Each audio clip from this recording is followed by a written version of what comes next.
Hi, hello, வணக்கம் and welcome to the show. This is Raj Box Office with me, Vinod Sugumaran. உலக மக்கள் எல்லாருக்குமே பார்த்தீங்கன்னா மிக முக்கியமான ஒரு பொழுதுபோக்கு அப்படின்னா கண்டிப்பாக சினிமா தாங்க. ஸோ ஒரு வாரமும் பார்த்தீங்கன்னா பேக் டு பேக் வந்து அவ்வளோ படங்கள் வந்து வரிசையாக ரிலீஸ் ஆகிட்டே இருக்கு. நம்மளும் பார்த்து என்ஜாய் பண்ணிட்டு இருக்கோம்.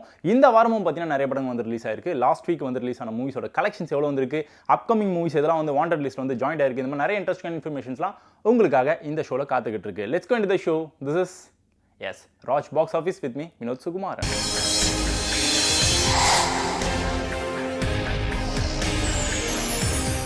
ராஜ் பாக்ஸ் ஆஃபீஸில் நம்ம ஃபர்ஸ்ட் பார்க்க போகிற செக்மெண்ட் பேர் என்ன அப்படின்னு பார்த்தீங்கன்னா பாக்ஸ் ஆஃபீஸ் ரிப்போர்ட். இனி நம்ம ஷோவில் நம்ம ஃபர்ஸ்ட் எந்த படத்தோட ரிப்போர்ட் பார்க்க போகிறோம் அப்படின்னு பார்த்தீங்கன்னா நம்ம எல்லாருமே ஈகராக வெயிட் பண்ணிட்டு இருந்த ஒரு திரைப்படம் லாஸ்ட் வீக் வந்து ரிலீஸ் ஆச்சு. படத்தோட பேர் என்ன அப்படின்னு பார்த்தீங்கன்னா தக் லைஃப். இந்த படத்தோட இயக்குனர் மணிரத்னம். உங்கள் எல்லாருக்குமே தெரிஞ்சிருக்கும். இந்த படத்துக்காக நம்ம எல்லாருமே ஈகராக வெயிட் பண்ணிகிட்டே இருந்தோம். ஸோ எஸ் அஃப்கோர்ஸ் படம் வந்து ரிலீஸ் ஆச்சு. எல்லாருமே பார்த்தீங்கன்னா போய் படத்தை பார்த்து என்ஜாய் பண்ண ஆரம்பித்தாங்க. கண்டென்ட் வைஸ் பார்க்கும்போது லேகிங்லாம் நிறைய இருக்குப்பா, இந்த மாதிரியான விஷயம்லாம் நம்ம எதிர்பார்க்கவே இல்லையா, ஏன் இந்த மாதிரி பண்ணிட்டாங்க அப்படின்னு சொல்லி பல பேர் வந்து ரிவ்யூஸ்லாம் வந்து கொடுக்க ஆரம்பிச்சாங்க. Lead actor for this movie யார் அப்படின்னு பார்த்தீங்கன்னா உலகநாயகன் கமல்ஹாசன், எஸ்டிஆர், த்ரிஷா கிருஷ்ணன், இந்த மாதிரி பல செலிபிரிட்டிஸ் படத்தில் வந்து பெர்ஃபார்மன்ஸ் வந்து பண்ணியிருந்தாங்க. இந்த படத்துக்கு மியூசிக் கம்போசர் யார் அப்படின்னு பார்த்தீங்கன்னா ஏஆர் ரகுமான். மியூசிக் வைஸ் வந்து செம்ம சூப்பரான மியூசிக்லாம் கொடுத்துருக்காருப்பா அப்படின்னு சொல்லி பல பேர் வந்து பாராட்டு மலையில் வந்து படத்தை வந்து நினைக்க ஆரம்பிச்சாங்க. எஸ்பெஷலி ஏஆர் ரகுமான் சார் வந்து எல்லாருமே பார்த்தீங்கன்னா பாராட்டு மலையில் நினைச்சாங்க. இந்த படத்தோட பட்ஜெட் எவ்வளோ அப்படின்னு பார்த்தீங்கன்னா கிட்டத்தட்ட 200 கோடி ரூபாய் பட்ஜெட்டில் இந்த படத்தை வந்து உருவாக்கியிருந்தாங்க. டே 1 கலெக்ஷன் எவ்வளோ அப்படின்னு பார்த்தீங்கன்னா வெறும் 15 கோடி ரூபாய் தான் கலெக்ஷனாக கிடைச்சது. டே 2 அண்ட் டே 3 கலெக்ஷன் எவ்வளோ அப்படின்னு பார்த்தீங்கன்னா 6 கோடி 8 கோடி. இந்த மாதிரி ஒரு நாளும் பார்த்தீங்கன்னா ஆவரேஜான ரெஸ்பான்ஸ் தான் வந்து மக்களுக்கு வந்து கிடைச்சிட்டு இருந்தது. ஸோ 1 வீக்கோட எண்டில் கிட்டத்தட்ட 90 கோடி ரூபாய் கலெக்ஷனாக இந்த திரைப்படத்துக்கு வந்து கிடைச்சிருக்கு. அதன் காரணமாக இந்த திரைப்படம் நம்ம ஷோல அபோவ் ஆவரேஜ் கேட்டகரியை பிடிச்சிருக்கு.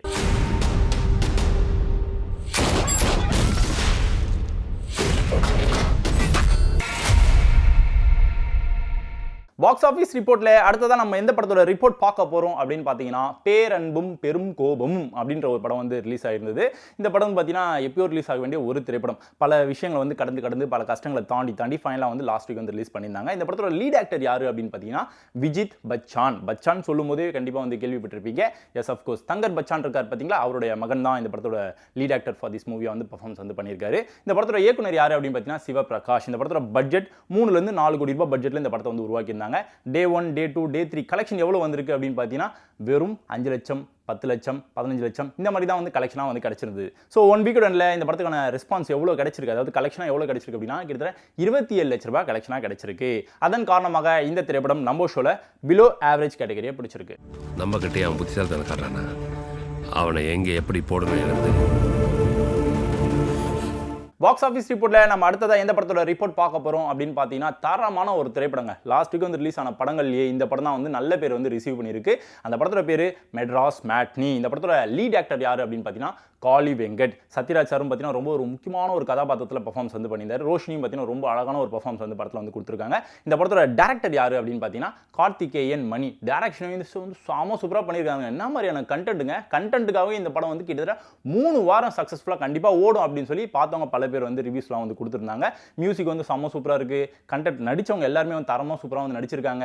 கேஸ்டிங் வைஸ் சூப்பராக வந்து செலக்ஷன் வந்து பண்ணியிருக்காரு நம்ம டேரக்டர் அப்படின்னு சொல்லி எல்லா டிபார்ட்மெண்ட்லையும் பார்த்தீங்கன்னா சூப்பராக பண்ணியிருக்காங்க இந்த படத்தோட டீம் அப்படின்னு சொல்லி பார்த்தவங்க எல்லாருமே வந்து ரிவ்யூஸ்லாம் வந்து கொடுத்துட்டு இருக்காங்க. ஸோ கண்டிப்பாக வந்து இந்த படம் வந்து 1 month தாண்டி சக்ஸஸ்ஃபுல்லாக வந்து ஓடும் அப்படின்னு சொல்லி எதிர்பார்க்கப்படுகிறது. இந்த படத்தோட பட்ஜெட் எவ்வளோ அப்படின்னு பார்த்தீங்கன்னா 4 to 5 கோடி ரூபாய் பட்ஜெட்டில் இந்த படத்தை வந்து உருவாக்கியிருந்தாங்க. இந்த படத்தோட டே 1, டே 2, டே 3 கலெக்ஷன் எவ்வளோ வந்திருக்கு அப்படின்னு பார்த்தீங்கன்னா கிட்டத்தட்ட 10 லட்சம், 15 லட்சம், 30 லட்சம், 40 லட்சம் இந்த மாதிரி ஒரு நாளும் பார்த்தீங்கன்னா இன்க்ரீஸ் நோக்கி தான் வந்து இந்த படத்தோட கலெக்ஷன் வந்து போயிட்டு இருந்தது.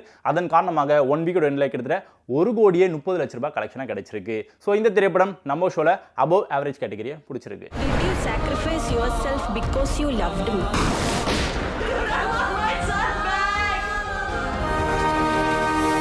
சினிமாவை நம்ம எடுத்து பார்க்குறோம் அப்படின்னா அதில் நடிக்கக்கூடிய நடிகர்கள் எல்லாருக்குமே பார்த்தீங்கன்னா மார்க்கெட் அப்படின்றது ஒரே நிலையான ஒரு மார்க்கெட்டாக கண்டிப்பாக இருக்காது. சில பேருக்கு வந்து டாப்பில் வந்து போய் உட்கார வைக்கும், நல்ல படங்களாக தொடர்ந்து வந்து ரிலீஸ் ஆகிட்டே இருக்கும்.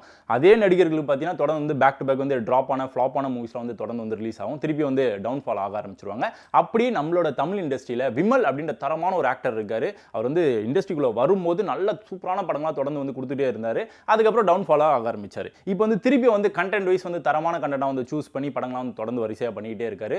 விலங்கு அப்படின்ற ஒரு வெப் சீரிஸ் மூலமா திருப்பி வந்து 2.0 வெர்ஷன் அப்படின்னு சொல்லிட்டு ரீஎன்ட்ரி வந்து கொடுத்தாரு நம்ம நடிகர் விமல். அவரோட நடிப்பில் ரீசெண்டாக வந்து ஒரு படம் வந்து ரிலீஸ் ஆச்சு, தட் இஸ் பரமசிவன் ஃபாத்திமா. இந்த படத்துக்கான கண்டென்ட் வந்து செம்ம சூப்பராக இருக்கும், நடிச்ச நடிகர்கள் எல்லாருமே சூப்பராக பண்ணியிருக்காங்க, மக்களுக்கு கண்டிப்பாக இந்த படம் வந்து பிடிக்கும் அப்படின்னு சொல்லி ப்ரமோஷனாக வந்து பண்ண ஆரம்பிச்சாங்க. ஆனால் அதெல்லாம் வந்து இல்லாமல் போயிடுச்சுன்றது வருத்தமான ஒரு விஷயம். ரெஸ்பான்ஸ் வந்து ரொம்ப ரொம்ப கம்மியாக தான் கிடைச்சிது. இந்த படத்தோட பட்ஜெட் எவ்வளோ அப்படின்னு பார்த்தீங்கன்னா கிட்டத்தட்ட 10-15 கோடி ரூபாய் பட்ஜெட்டில் இந்த படத்தை வந்து உருவாக்கியிருந்தாங்க. இவ்வளோ பட்ஜெட் இந்த படத்துக்கு தேவையா அப்படின்னு சொல்லி பல பேர் வந்து ரிவ்யூஸ்லாம் கூட கொடுத்துருந்தாங்க. இந்த படத்துக்கான கலெக்ஷன் டே 1, டே 2, டே 3 கலெக்ஷன் எவ்வளோ வந்தது அப்படின்னு பார்த்தீங்கன்னா வெறும் 5 லட்சம், 6 லட்சம், 10 லட்சம் இந்த மாதிரி தான் வந்து கலெக்ஷனாக கிடைச்சிது. ஸோ இந்த படத்துக்கான ரெஸ்பான்ஸ் வந்து ரொம்ப ரொம்ப கம்மியாக இருந்த காரணத்தினால கலெக்ஷனும் பார்த்தீங்கன்னா ரொம்ப ரொம்ப டவுன்ஃபாலாக ஆக ஆரம்பிச்சிருச்சு. அதையும் தாண்டி மெட்ராஸ் மேட்னி அப்படின்ற ஒரு படத்துக்கு ரெஸ்பான்ஸ் நல்லா கிடைச்சிது. தக் லைஃப் படத்துக்கும் பார்த்தீங்கன்னா நல்ல ரெஸ்பான்ஸ் வந்து கிடைச்சிட்டு இருந்தது. அதன் காரணமாக இந்த படத்துக்கு வந்து ஸ்க்ரீனிங் பார்த்தீங்கன்னா கொஞ்சம் கம்மியாக தான் கிடைச்சிது. ஸோ கூட்டி கழிச்சு பார்க்கும்போது இந்த படத்துக்கான ரெஸ்பான்ஸ் ரொம்ப கம்மியாக இருந்த காரணத்தினால இந்த படத்துக்கான 1 வீக் கலெக்ஷன் எவ்வளோ வந்திருந்தது அப்படின்னு பார்த்தீங்கன்னா வெறும் 28 லட்சம் ரூபாய் தான் கிடைச்சிருக்கு. ஸோ இந்த திரைப்படம் நம்ம ஷோல பிலோ ஆவரேஜ் கேட்டகரியை பிடிச்சிருக்கு. அந்த வெள்ளைக்காரவே இங்கே வரலனாக்கா நீங்கள் பிச்சை தான் எடுத்துக்கிட்டு இருக்கணும். அந்த வெள்ளைக்காரனே இங்கே பிச்சை எடுக்க தான் வந்தான். என்னையெல்லாம் மாற்ற முயற்சி பண்ணாங்க. நம்ம ஷோல நம்ம அடுத்ததாக பார்க்க போகிற செக்மெண்ட் இந்த வார நியூ என்ட்ரி. இந்த வார நியூ என்ட்ரியில் நம்ம ஃபர்ஸ்ட் எந்த படத்தை பற்றி பேச போகிறோம் அப்படின்னு பார்த்தீங்கன்னா எஸ் அஃப்கோர்ஸ் படைத்தலைவனுங்க. இந்த படம் எப்பயோ ரிலீஸ் ஆக வேண்டிய ஒரு திரைப்படம். சண்முக பாண்டியன் அவரோட நடிப்பில் இந்த படம் வந்து உருவாக்கப்பட்டது. ஸோ இந்த படத்துக்கான ப்ரொமோஷன்லாம் வந்து எப்பயோ பண்ண ஆரம்பிச்சாங்க. பட் நிறைய படங்கள் வந்து பேக் டு பேக் வந்து ரிலீஸ் ஆன காரணத்தினால இந்த படத்துக்கான ஸ்க்ரீனிங்லாம் வந்து ரொம்ப கம்மியாக கிடைச்சிது. ஸோ அதனாலேயே படத்தோட ரிலீஸ் டேட் வந்து தள்ளி போட்டுட்டே இருந்தாங்க. இப்போ ஃபைனலாக வந்து சொன்ன டேட்டில் அப்படி லாக் பண்ணி அப்படி ரிலீஸ் பண்ணிட்டாங்க. 13ஆம் தேதி படம் வந்து ரிலீஸ் ஆயிடுச்சு. எல்லாமே போய் பார்த்து படத்தை வந்து என்ஜாய் பண்ணிட்டு இருக்காங்க. இந்த படத்தோட லீட் ஆக்டர் யாரு? சண்முக பாண்டியன். இவர் யாரோட பையன் அப்படின்னு பார்த்தீங்கன்னா நம்ம விஜயகாந்த் இருக்காரு பாத்தீங்களா, அவருடைய மகன் தான் நம்ம சண்முக பாண்டியன். இந்த படத்தோட டைரக்டர் அன்பு சூப்பரான ஒரு டைரக்ஷன் வந்து பண்ணியிருக்காரு அப்படின்னு சொல்லி எல்லாருமே வந்து பாராட்டணும் நினைச்சிட்டு இருக்காங்க. அதையும் தாண்டி படம் வந்து இப்பதான் வந்து ரிலீஸ் ஆயிருக்கு. 1 வீக்கோட எண்ட்ல எவ்வளவு கலெக்ஷன் வரப்போகுது, நம்ம சண்முக பாண்டியனோட நடிப்பு சூப்பரா இருக்கா அப்படின்றதுலாம் 1 வீக்கோட எண்ட்ல நமக்கு கண்டிப்பா தெரிஞ்சிடும். கலெக்ஷன் எவ்வளவு வரப்போகுது, நல்ல மார்க்கெட் வந்து ரிசீவ் பண்ணுவாரா நம்ம சண்முக பாண்டியன், எல்லாத்தையும் வெயிட் பண்ணி பார்க்கலாம். அதையும் தாண்டி இந்த படத்துல வந்து சூப்பரான ஒரு விஷயத்தை வந்து பண்ணியிருக்காங்க இந்த படத்தோட டீம். என்ன அப்படின்னா விஜயகாந்த் சார் இருக்கார் பாத்தீங்களா, அவர் வந்து படத்துல வந்து நடிக்க வச்சிருக்காங்க. எப்படின்னா AI டெக்னாலஜி அப்படின்ற ஒரு டெக்னாலஜி இருக்கு பாத்தீங்களா, அதை யூஸ் பண்ணி படத்துல வந்து அவரோட ரெஃபரன்ஸ்லாம் வந்து கொடுத்துருக்காங்க. ஸோ படத்தை போய் பார்க்குறீங்க அப்படின்னா அவரையும் நீங்கள் பார்த்து என்ஜாய் பண்ணலாம். இங்க அடிச்சா அங்க வலிக்கும். இந்த வாரம் நியூ என்ட்ரியில் அடுத்ததாக ஒரு லோ பட்ஜெட் மூவி ஒன்று வந்து ரிலீஸ் ஆயிருக்கு. கட்ஸ் அப்படின்ற ஒரு டைட்டில் படம் வந்து ரிலீஸ் ஆயிருக்கு. இந்த படத்தோட லீட் ஆக்டர் யார் அப்படின்னு பார்த்தீங்கன்னா ரங்கராஜ். இந்த படத்தோட இயக்குனர் சேம், யார் வந்து லீட் ஆக்டராக பர்ஃபார்மன்ஸ் வந்து பண்ணாரோ அவரே தான் இந்த படத்தையும் வந்து இயக்கியிருக்காரு, தட் இஸ் ரங்கராஜ். ஸ்ருதி நாராயணன் அவங்க தான் வந்து ஃபீமேல் லீட் வந்து ப்ளே பண்ணியிருக்காங்க. அதை தாண்டி பல செலிபிரிட்டிஸ் படத்தில் வந்து பர்ஃபார்மன்ஸ் வந்து பண்ணியிருக்காங்க. சாய் தீனாவும் பார்த்தீங்கன்னா ரொம்ப ஒரு முக்கியமான ஒரு கதாபாத்திரத்தில் பர்ஃபார்மன்ஸ் வந்து பண்ணியிருக்காரு. டீசெண்டான ஒரு படமாக இருக்கும் அப்படின்னு சொல்லி ப்ரொமோஷனாக வந்து பண்ணியிருந்தாங்க. பட் இருந்தாலும் லோ பட்ஜெட் மூவி அந்த படத்தை வந்து ரிலீஸ் பண்ணியிருக்காங்க. நிறைய படங்கள் வந்து சக்ஸஸ்ஃபுல்லாக வந்து தொடர்ந்து செகண்ட் வீக்ல வந்து ஓடிட்டு இருக்கு. மெட்ராஸ் மேட்னி அப்புறம் தக் லைஃப் இந்த படம்லாம் வந்து சக்ஸஸ்ஃபுல்லாக வந்து ஓடிட்டு இருக்கு. ஸோ அதுக்கு போட்டியாக இந்த படத்தை வந்து களத்தில் வந்து இறக்கியிருக்காங்க. சண்முக பாண்டியன் நடிப்பில் ஒரு படமும் ரிலீஸ் ஆயிருக்கு, தட் இஸ் படைத்தலைவன். அதுக்கெல்லாம் போட்டியாக படம் வந்து களத்தில் இறங்கியிருக்கு. நல்ல ரெஸ்பான்ஸ் வந்து மக்கள் இருந்து கிடைக்குமா, கலெக்ஷன் எவ்வளோ வரப்போகுது, நம்மளோட பாக்ஸ் ஆஃபீஸ் கலெக்ஷன் ரிப்போர்ட்டில் எந்த பிளேஸ் வந்து பிடிக்க போகுது அப்படின்றதெல்லாம் அடுத்த வாரம் ரிப்போர்ட்டில் பார்க்கலாம். அடுத்ததா விஷ்ணு சந்திரன் இயக்கத்தில் ஜெயகிருஷ்ணன் நடிப்பில் சார்மிலா இந்த மாதிரி பல செலிபிரிட்டிஸ் வந்து படத்தில் வந்து பர்ஃபார்மன்ஸ் வந்து பண்ணியிருக்காங்க. நிறைய நியூ ஃபேஸஸும் பார்த்தீங்கன்னா படத்தில் வந்து ஆக்டிங் வந்து வெளிப்படுத்தியிருக்காங்க. படத்தோட பேர் என்ன அப்படின்னு பார்த்தீங்கன்னா ஹோலோகாஸ்ட். படத்தோட மையக்கரு எதை மையமாக வச்சு உருவாக்கியிருக்காங்க அப்படின்னா ஹாரர். எஸ், த்ரில்லிங்கான ஒரு எக்ஸ்பீரியன்ஸ் கண்டிப்பாக படத்தை பார்க்குறீங்க அப்படின்னா உங்களுக்கு வந்து கிடைக்கும் அப்படின்னு சொல்லி படத்தோட ப்ரமோஷன்லாம் வந்து நிறைய பேர் வந்து ஷேர் பண்ணியிருந்தாங்க. ரீசெண்டாக வந்து ஹாரர் மையமாக வச்சு படங்கள் வந்து பெருசாக வரலன்றது வருத்தமான ஒரு விஷயம் தான். அதுக்கெல்லாம் வந்து விருந்து கொடுக்குற மாதிரி இந்த படம் வந்து ரிலீஸ்க்கு ரெடியாக இருக்குப்பா, எல்லாருமே வந்து தேட்டரில் வந்து பார்த்து என்ஜாய் பண்ணுங்கப்பா அப்படின்னு சொல்லி படத்தோட டீம் வந்து நிறைய விஷயங்கள் வந்து ஷேர் பண்ணியிருந்தாங்க. நிறைய படங்கள் வந்து இந்த வாரம் வந்து ரிலீஸ் ஆயிருக்கு. அதுக்கு போட்டியாக இந்த படமும் களத்தில் இறங்கியிருக்கு. ரெஸ்பான்ஸ் எப்படி வரப்போகுது, கலெக்ஷன் எவ்வளோ வரப்போகுது, மக்களோட மனசில் வந்து ஒரு இடம் பிடிக்குமா பிடிக்காதா அப்படின்றதெல்லாம் அடுத்த வாரம் ரிப்போர்ட்டில் பார்க்கலாம்.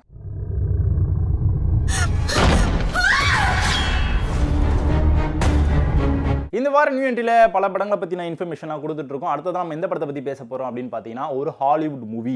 ஃபேண்டசி அடிப்படையாக வச்சு இந்த படத்தை வந்து உருவாக்கியிருக்காங்க. யங்ஸ்டர்ஸ்லாம் ரொம்ப பிடிக்கும். முக்கியமாக வந்து சின்ன பசங்களெலாம் வந்து கவர்ற வகையில் நிறைய விஷுவல்ஸ் வந்து உங்களுக்காக இருக்குது அப்படின்னு சொல்லி ப்ரமோஷனாக வந்து பண்ணியிருந்தாங்க. ஹாலிவுட் மூவி அப்படின்னாலே பல பேர் வந்து ஆணித்தனமாக நம்பிப்பா விஷுவல்லாம் சூப்பராக இருக்கும்பா, நல்ல படமாக இருக்கும், கொடுக்குற காசு கொடுத்தான ஒரு படமாக இருக்கும்னு சொல்லி நம்பி போய் படத்தை பார்த்து என்ஜாய் பண்ணுவோம். அப்படி ஒரு படம் வந்து ரிலீஸ் ஆயிருக்கு. ஜூன் 13ஆம் தேதி ரிலீஸ் ஆயிருக்கு. அந்த படத்தோட பேர் என்ன அப்படின்னு பார்த்தீங்கன்னா how to train your dragon. இதுக்கு முன்னாடி 3 பாகங்கள் வந்து ரிலீஸ் ஆயிருந்துச்சு. அந்த 3 பாகங்கள் பார்த்தீங்கன்னா நல்ல ரெஸ்பான்ஸ் வந்து மக்கள் இருந்து கிடைச்சிருந்தது. இப்போ வந்து 4th பார்ட் வந்து ரிலீஸ் ஆயிருக்கு. இந்த படத்துக்கு என்ன மாதிரியான ரெஸ்பான்ஸ்லாம் மக்கள் இருந்து கிடைக்க போகுது, தமிழ் படத்துக்கு போட்டியாக இந்த படமும் வந்து களத்தில் வந்து இறங்கி இருக்கு. அந்த படத்தெல்லாம் வந்து பீட் பண்ணி இந்த படம் வந்து ஜெயிக்குமா அப்படின்றதெல்லாம் அடுத்த வாரம் ரிப்போர்ட்டில் பார்க்கலாம்.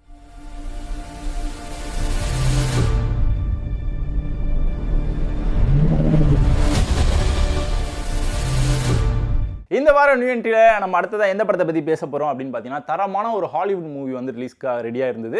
அந்த படத்துக்கு நம்ம ப்ரொமோஷனாக வந்து அப்படி பண்ணுவாங்க இப்படி பண்ணுவாங்கன்னு சொல்லி எல்லாருமே எதிர்பார்த்துட்டே இருந்தோம். ஆனால் அந்த மாதிரிலாம் பண்ணாமல் ரொம்ப சிம்பிளாக படத்தை வந்து ரிலீஸ் பண்ணிட்டாங்க. சொன்ன மாதிரி ஜூன் 13ஆம் தேதி இந்த வாரம் வந்து படம் வந்து ரிலீஸ் ஆயிடுச்சு. படத்தோட பேர் என்ன அப்படின்னு பார்த்தீங்கன்னா ballerina from the world of John Wick. சொல்லும் போதே கெஸ் பண்ணியிருப்பீங்க. ஜான் விக் ஃப்ரான்ச்சைஸில் வந்து இந்த படத்தை வந்து உருவாக்கி ரிலீஸ் பண்ணியிருக்காங்க.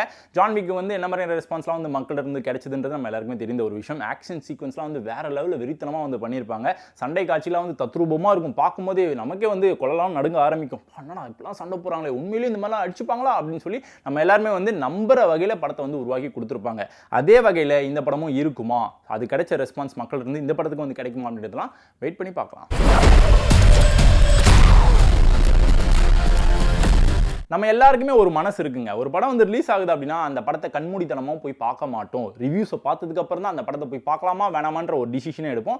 அப்படி ஒரு சில ரிவ்யூஸ்லாம் உங்களுக்காக வரப்போது வாங்க பார்க்கலாம். பரவாயில்ல, நல்லா டெவலப் ஆயிருக்காரு. இன்னும் மீறி நல்லா பண்ணுவார். படம் பார்த்தா அருமையாக இருந்தது. விஜயகாந்த் மாதிரி நல்லா இருக்கு படம். சூப்பராக இருந்துச்சு. படத்தை அச்சிக்கவே முடியாது. ஃபைட் சூப்பராக இருக்கு. விஜயகாந்த் காட்டுற சீன் ரொம்ப நல்லா இருக்கு. எல்லாம் குடும்பத்தோட வந்து பார்க்கலாம். ஆக்ஷன் காட்சிகளில் மிக சிறப்பாக சண்முக பாண்டியன் செஞ்சிருக்காரு. ராஜ் பாக்ஸ் ஆஃபீஸில் நம்ம ரெகுலராக நிறைய செக்மெண்ட்ஸ் வந்து பார்த்துட்டு இருக்கோம். அடுத்தது நம்ம பார்க்க போகிற செக்மெண்ட்டோட பேர் என்ன அப்படின்னு பார்த்தீங்கன்னா ready for the race. Ready for the ரேஸில் நம்ம ஃபர்ஸ்ட் எந்த படத்தை பற்றி பேச போகிறோம் அப்படின்னு பார்த்தீங்கன்னா தனுஷ் சாரோட நடிப்பில் ஒரு படம் வந்து ரிலீஸ்க்காக ரெடி ஆகிட்டு இருந்தது. ப்ரொமோஷனாக வந்து செம்ம சூப்பராக வந்து பண்ணிட்டு இருந்தாங்க.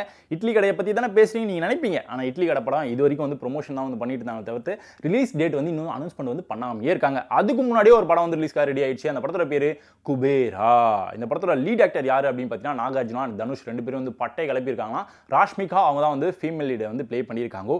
நிறைய செலிபிரிட்டிஸ் வந்து படத்தில் வந்து பர்ஃபார்மன்ஸ் வந்து பண்ணியிருக்காங்க. படத்துக்கான ரெஸ்பான்ஸ் எப்படி இருக்க போகுது அப்படின்றதெல்லாம் வெயிட் பண்ணி பார்க்கலாம். டேட் ஜூன் 20ஆம் தேதி அப்படின்னு சொல்லி நாளை வந்து குறித்து வச்சிருந்தாங்க. அது ஏதாச்சும் வந்து தள்ளி முன்ன பின்ன போகும்ப்பா, கண்டிப்பாக வந்து போஸ்ட்போன் செய்வாங்கப்பா அப்படின்னு சொல்லி பல பேர் வந்து சொல்லியிருந்தாங்க. ஃபிக்ஸ் பண்ணது தான் அப்படின்னு சொல்லி ஜூன் 20ஆம் தேதி படம் வந்து ரிலீஸ் ஆகுது. அதாவது அடுத்த வாரம் படம் வந்து சக்ஸஸ்ஃபுல்லாக ரிலீஸ் ஆகுது. எல்லாருமே தேட்டரில் போய் பார்த்து என்ஜாய் பண்ணுங்க. So Kubera is on the way on June 20th.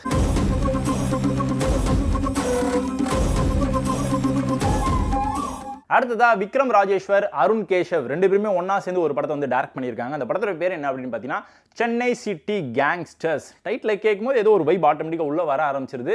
கண்டிப்பாக லீட் ஆக்டர் தரமான ஒரு ஆக்டர் தான் இருப்பாங்கன்னு சொல்லி கண்டிப்பாக எதிர்பார்ப்பீங்க. எஸ் அஃப்கோர்ஸ் வைபவ் அவர் தான் வந்து lead actor for this movie. Female lead for this movie யார் அப்படின்னு பார்த்தீங்கன்னா அதுல்யா ரவி. சூப்பரான ஒரு கேரக்டர் வந்து ப்ளே பண்ணியிருக்காங்க. இதுக்கப்புறமா அவங்களுக்கு வந்து மார்க்கெட் வந்து கொடிகட்டி பறக்க போகுது. உச்சத்தில் போய் உட்கார போகிறாங்க அதுல்யா ரவி அப்படின்னு சொல்லி பல பேர் வந்து ப்ரொமோஷனாக வந்து பண்ணிட்டு இருக்காங்க. பட் அதெல்லாம் தாண்டி படம் ரிலீஸ் ஆனதுக்கப்புறம் தான் என்ன மாதிரி ரெஸ்பான்ஸ் வந்து மக்கள் வந்து கிடைக்குது அப்படின்றது நமக்கு வந்து தெரியும் இல்லையா. அதுக்கு வந்து நம்ம வெயிட் பண்ணி தான் பார்க்கணும். இந்த படத்தோட லீட் ஆக்டர் யாரு? வைபவ். அவரோட நடிப்பில் ரீசெண்டாக ரிலீஸ் ஆன பெருசு திரைப்படத்துக்கு நல்ல வரவேற்பு வந்து மக்கள் இருந்து கிடைச்சிருந்தது. அதே மாதிரியான ரெஸ்பான்ஸ் வந்து இந்த படத்துக்கும் கிடைக்குமா அப்படின்றதெல்லாம் வெயிட் பண்ணி தான் பார்க்கணும். பட் இந்த படம் வந்து எப்பயோ ரிலீஸ் ஆக வேண்டிய ஒரு திரைப்படம். பெரிய பெரிய படங்கள்லாம் வந்து பேக் டு பேக் வந்து ரிலீஸ் ஆன காரணத்தினால இந்த படத்தோட வெளியீடு வந்து தள்ளி போச்சு. இப்போ வந்து ஜூன் 20 வந்து லாக் பண்ணியிருக்காங்க. அதாவது குபேரா படத்துக்கு போட்டியாக இந்த படத்தை வந்து களத்தில் இறக்குறாங்க. களத்தில் இறக்குவாங்களா இல்லை அந்த தள்ளி போகுமா அப்படின்றதெல்லாம் வெயிட் பண்ணி பார்க்கலாம். ஸோ குபேராக்கு போட்டியாக இந்த படம் வந்து களத்தில் இறக்குது. That is Chennai city gangsters.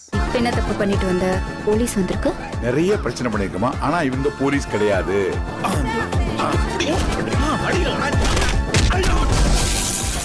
அடுத்ததா நெல்சன் வெங்கடேசனோட இயக்கத்தில் DNA அப்படின்ற ஒரு படம் வந்து ரிலீஸ்க்காக ரெடி ஆகிட்டு இருக்கு. ப்ரொமோஷன்லாம் வந்து ஆஹா ஓஹோன்னு பண்ணிட்டு இருக்காங்க. படத்தோட லீட் ஆக்டர் யார் அப்படின்னு பார்த்தீங்கன்னா அதர்வா. அதர்வோட கெரியரில் இந்த படம் வந்து ஒரு டர்னிங் பாயிண்டான ஒரு படமாக இருக்குன்னு சொல்லி ப்ரொமோஷனாக வந்து பண்ணிட்டு இருக்காங்க. யார் நடித்தாலும் சரிங்க, அந்த படம் வந்து நமக்கு வந்து ஒரு நல்ல படமாக தான் இருக்கணும் அப்படின்ற ஒரு தாட்டில் தான் நம்ம வந்து படத்தையே வந்து கமிட்மெண்ட்டே கொடுப்போம். ஸோ அதே மாதிரி தான் வந்து அதர்வா வந்து கொடுத்துருக்காரு. அவருக்கு வந்து ஒரு கம்பேக்கான ஒரு மூவியாக இந்த படம் வந்து இருக்குமா அப்படின்றதெல்லாம் வெயிட் பண்ணி பார்க்கலாம். படத்தோட ஃபீமேல் லீட் யார் அப்படின்னு பார்த்தீங்கன்னா நிமிஷா சஜயன். சூப்பரான ஒரு கேரக்டர் வந்து ப்ளே பண்ணியிருக்காங்க. அதை தாண்டி பல செலிபிரிட்டிஸ் வந்து படத்தில் வந்து பர்ஃபார்மன்ஸ் வந்து பண்ணியிருக்காங்க. வழக்கு எண் 18/9 இந்த படத்தை இயக்கிய பாலாஜி சக்திவேல் அவரும் பார்த்தீங்கன்னா ரொம்ப ஒரு முக்கியமான ஒரு கதாபாத்திரத்தில் படத்தில் வந்து பர்ஃபார்மன்ஸ் வந்து பண்ணியிருக்காரு. யாரெல்லாம் என்ன ஒரு கேரக்டர் வந்து பண்ணியிருக்காங்க, ரெஸ்பான்ஸ் எப்படி வரப்போகுது, மக்கள் இருந்து கலெக்ஷன் எவ்வளோ வரப்போகுது அப்படின்றதெல்லாம் வந்து ரிலீஸ் ஆனதுக்கு அப்புறமா நம்ம பார்த்து தெரிஞ்சுக்கலாம். இப்போதைக்கு படத்தோட ரிலீஸ் டேட் ஜூன் 20 அப்படின்னு சொல்லி லாக் பண்ணியிருக்காங்க. சொன்ன மாதிரி வராங்களா இல்லைனா தள்ளி போகிறாங்களா அப்படின்றத வெயிட் பண்ணி பார்க்கலாம். அடுத்த இறைய தேடி. If revenge is an art, your killer is an artist. Raj box ஆஃபீஸில் நம்ம அடுத்ததாக பார்க்க போகிற செக்மெண்டோட பேர் என்ன அப்படின்னு பார்த்தீங்கன்னா த மோஸ்ட் அவைடட் ஃபிலிம்ஸ். ஒரு மீடியம் பட்ஜெட் மூவி ஒன்று வந்து ரிலீஸ் ஆக போகுது அப்படின்னா அந்த ரிலீஸ் டேட் வந்து ரொம்ப முக்கியங்க. அதே டேட்டில் வந்து பெரிய படங்கள் வருதா இல்லைன்னா நிறைய படங்கள் வந்து ரிலீஸ்க்காக ரெடி ஆகிட்டு இருக்கா அப்படின்றதெல்லாம் வந்து பார்த்து பொறுமையாக தான் வந்து ரிலீஸ் டேட் வந்து அனௌன்ஸ் பண்ணுவாங்க. அப்படி வந்து மிஸ்டர் ஜூ கீப்பர் அப்படின்ற ஒரு படம் வந்து ரொம்ப நாள் வந்து கிடப்பிலே வந்து கிடந்துச்சு. இப்போ ஃபைனலாக வந்து டேட்டை வந்து அனௌன்ஸ் பண்ண வந்து கொடுக்குறாங்க. இந்த படத்தோட லீட் ஆக்டர் யார் அப்படின்னு பார்த்தீங்கன்னா புகழ். இந்த படத்தோட டேரக்டர் சுரேஷ். சூப்பரான ஒரு டேரக்ஷன் வந்து பண்ணியிருக்காரு அப்படின்னு சொல்லி ப்ரொமோஷன் வந்து பண்ண ஆரம்பிச்சிருக்காங்க. புகழோட நடிப்பும் பார்த்தீங்கன்னா சூப்பராக இருக்குங்க. இதுக்கப்புறம் வந்து பேக் டு பேக் வந்து நிறைய படங்கள் வந்து அவர் நோக்கி வர ஆரம்பிக்கும் அப்படின்னு சொல்லி நிறைய பேர் வந்து சொல்லிட்டு இருக்காங்க. ஸோ மிஸ்டர் ஜூ கீப்பர் இந்த படம் வந்து ரிலீஸ்க்காக ரெடி ஆயிடுச்சு. ஜூன் 27 அப்படின்னு நாளை வந்து குறிச்சு வச்சிருக்காங்க. அதே நாளில் வருவாங்களா இல்லைனா தள்ளி போகிறாங்களா அப்படின்றதெல்லாம் ஜூன் 27ஆம் தேதி வரைக்கும் வெயிட் பண்ணால் தெரிஞ்சிடும். எங்கடா அந்த புலிக்குட்டி? புலிக்குட்டியா தூக்கிட்டு போயிட்டா. நம்ம வழக்கமாக ஒரு படத்தை வந்து சூஸ் பண்ணி தேட்டரில் போய் பார்த்து என்ஜாய் பண்ணுறோம் அப்படின்னா எதை வச்சு பார்ப்போம் அப்படின்னா ஒன்று நடித்த நடிகர்களோட பேர் அது வந்து ஒரு பெரிய பிராண்டாக இருக்கும். அந்த பிராண்டுக்காகவே நம்ம தேட்டரில் போய் பார்த்து என்ஜாய் பண்ணுவோம். அப்படி இல்லை அப்படின்னா டேரக்டரோட பேர். அந்த மாதிரி வந்து ஒரு கேட்டகரியில் தரமான ஒரு டேரக்டர் இருக்காருங்க. அந்த பேர் என்ன அப்படின்னு பார்த்தீங்கன்னா ராம். ஸோ ராம் அந்த பேருக்காகவே பார்த்தீங்கன்னா பல பேர் வந்து வெறித்தனமாக காத்துக்கிட்டு இருப்பாங்க. வேறு நடிகர்கள் பேர்லாம் எங்களுக்கு வேணவே வேணாங்க, மியூசிக் டீம் வேணவே வேணாம், அந்த ஒரு பேரே எங்களுக்கு வந்து போதும் அப்படின்னு சொல்லி நிறைய ஃபேன் பேஸ் வந்து கிரியேட் பண்ணி வச்சிருக்கிற ஒரு டேரக்டர் தான் இயக்குனர் ராம். அவரோட இயக்கத்தில் பறந்து போ அப்படின்ற ஒரு படம் வந்து ரிலீஸ்க்காக வந்து ரெடி ஆகிட்டு இருக்கு. ஜூன் 27 அப்படின்னு சொல்லி டேட்டை வந்து ஃபிக்ஸ் பண்ணி வச்சிருந்தாங்க. ஆனால் இன்னும் தள்ளி போய் ஜூலை 4 அப்படின்னு சொல்லி டேட்டை வந்து ஃபைனலாக வந்து ஃபிக்ஸ் பண்ணியிருக்காங்க. இந்த படம் வந்து எப்பயோ ரிலீஸ் ஆக வேண்டிய ஒரு திரைப்படம். கிட்டத்தட்ட பிப்ரவரி மாதத்துலேருந்தே படத்துக்கு நான் ப்ரொமோஷனாக வந்து கொஞ்சமாக வந்து பண்ண ஆரம்பிச்சாங்க. இந்த படத்தோட லீட் ஆக்டர் யார் அப்படின்னு பார்த்தீங்கன்னா அகில உலக சூப்பர் ஸ்டார் மிர்ச்சி சிவா. அவர் தான் வந்து லீட் ஆக்டர் வந்து ப்ளே பண்ணியிருக்காரு. ஸோ எஸ், அந்த காம்பினேஷனை பார்த்தீங்கன்னா டிஃப்ரெண்ட்டாக இருக்கும். நம்ம ராமோட ஸ்டைல் எப்படின்றது நம்ம எல்லாருக்குமே தெரிந்த ஒரு விஷயம். மிர்ச்சி சிவாவோட ஸ்டைல் எப்படின்றது நம்ம எல்லாருக்குமே தெரிஞ்ச விஷயம். இந்த ரெண்டு ஸ்டைலும் பார்த்தீங்கன்னா ஒன்றா சேர்ந்துருக்கு. எப்படிப்பட்ட ஒரு படமாக இது வந்து வெளியில் வரப்போகுது அப்படின்றதெல்லாம் வெயிட் பண்ணி பார்க்கலாம். இந்த படத்தில் வந்து ரொம்ப முக்கியமான ஒரு கதாபாத்திரத்தில் நடிகை அஞ்சலியும் பார்த்தீங்கன்னா பர்ஃபார்மன்ஸ் வந்து பண்ணியிருக்காங்க.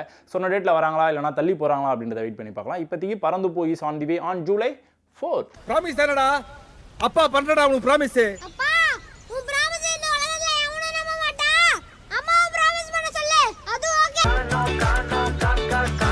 த மோஸ்ட் அவைடட் செக்மெண்ட்ல நம்ம அடுத்ததாக எந்த படத்தை பற்றி பேச போகிறோம் அப்படின்னு பார்த்தீங்கன்னா ராகவ் மித்ரத் அவரோட இயக்கத்தில் ஒரு படம் வந்து ரிலீஸ்க்காக ரெடி ஆகிட்டு இருக்கு. படத்தோட பேர் என்ன அப்படின்னு பார்த்தீங்கன்னா பன் பட்டர் ஜாம். டைட்டிலே வந்து ரொம்ப யூனிக்காக இருக்குது, டிஃப்ரெண்ட்டாக இருக்குது. படத்தோட லீட் ஆக்டர் யார் அப்படின்னு பார்த்தீங்கன்னா ராஜு ஜெயமோகன். சூப்பரான ஒரு நடிப்பை வந்து வெளிப்படுத்தியிருக்கிறாரு அப்படின்னு சொல்லி ப்ரொமோஷனாக பண்ண ஆரம்பிச்சிருக்காங்க. 100 Day ஷோவில் வந்து ஒன் ஆஃப் த ஒரு கண்டஸ்டண்ட்டாக உள்ளே போனார். ஒரு பல வருஷங்கள் வந்து கடந்துருச்சு. இப்போ ஃபைனலாக வந்து ஆஸ் எ டெபியூட்டண்ட்டாக ஒரு லீட் ஆக்டராக இந்த படத்தில் வந்து பர்ஃபார்மன்ஸ் வந்து பண்ணியிருக்காரு. என்ன மாதிரியான கேரக்டர் வந்து ப்ளே பண்ணியிருக்காரு, படத்துக்கான ரெஸ்பான்ஸ் எப்படி இருக்க போகுது அப்படின்றதெல்லாம் வெயிட் பண்ணி பார்க்கலாம். இப்போதைக்கு டேட்டை வந்து குறித்து வச்சிருக்காங்க on July 18. Bun butter jam is on the way.